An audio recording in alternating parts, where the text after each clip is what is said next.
The being is astonished by the mechanics involved in new discoveries, and by the results their use provides. However, there is a point of rupture, perceived when the being discovers the power inherent within itself, and thus finds itself divided.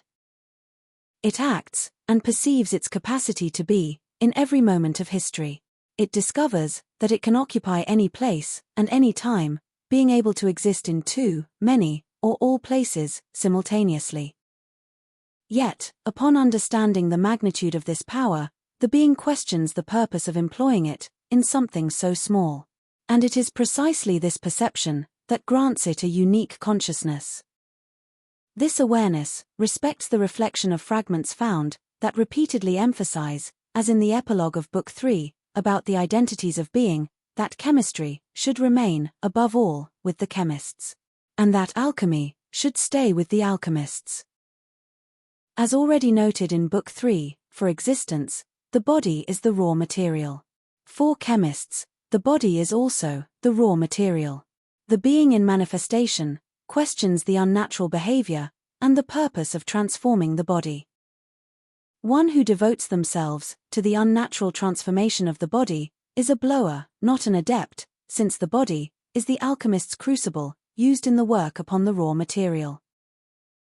Lead, or the rough stone, represents the matter to be worked.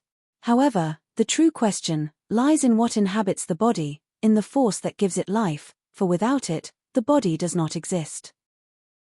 Finally, still echoing part of Book 3, it is this essential element that the alchemist must work upon, and not the body itself. In another reflection, the concepts of eternity and infinity seem to answer the longings of the being in manifestation. Yet it is understanding that clarifies and dissolves any limit these concepts might impose.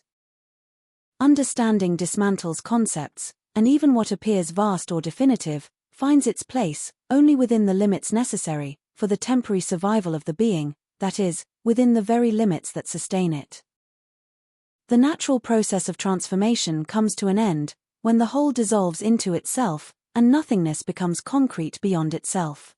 The work ceases with the emergence of the being beyond nothingness. The being understands its existence, not from nothingness, but before or beyond it. Not even being itself, or the act of existing, fully explains being when compared. The work of transformation is the fruit of the conviction of a being free from all submission or acceptance. The adept's empathy arises naturally and represents the unique love that emanates from them. To dissolve is the result of the natural work that integrates everything and everyone, bringing the whole to the center, and, at the same time, eliminating it. When the whole is eliminated, the center dissolves, leaving only that which remains in the always.